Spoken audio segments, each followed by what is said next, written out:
So as you guys have heard, it's been a pretty hectic week in terms of music. I mean, we're getting new Future, Calvin Harris, Crazy Frog, and new Kendrick. I mean, how fucking crazy is it that we get new Crazy Frog? Like, how many rappers do you know whipping the invisible boatmobile? Exactly. But aside from that, for today's video, we've gotten a pretty major drop coming straight out of the Yeezy sweatshop, with the Coke God himself Pusha T dropping his latest project, It's Almost Dry, being a mix of samples and obvious Kanye influence and input, alongside some big names for features, to make for quite an interesting project from beginning to end.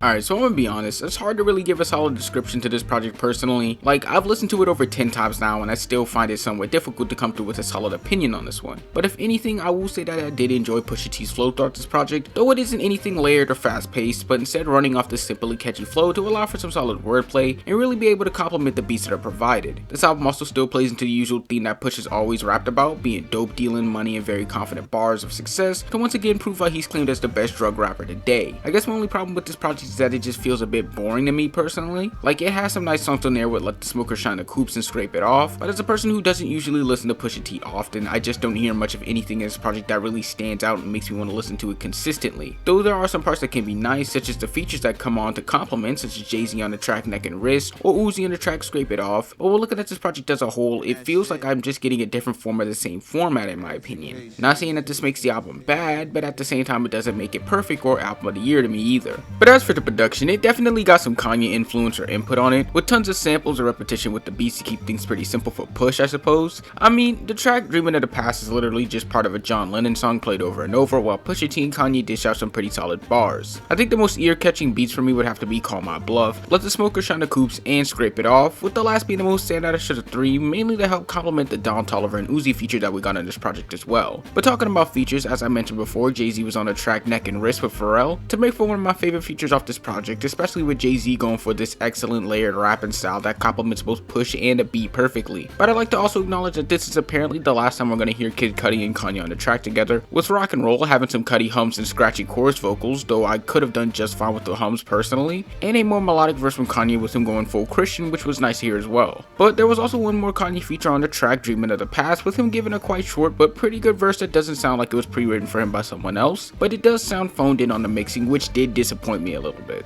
But overall, this project was solid and had some gems on there, but as stated before, I don't listen to Pusha T often, so I guess to really find that true enjoyment within this project, I have to find that acquired taste that you usually gain when listening to more niche artists like this. So to put this on a scale, I'm giving this a solid 7 out of 10, being a nice listen from beginning to end, but nothing that really caught my attention to keep me listening for a while down the line. But how do you guys feel about Pusha T's latest project? What would you rate it?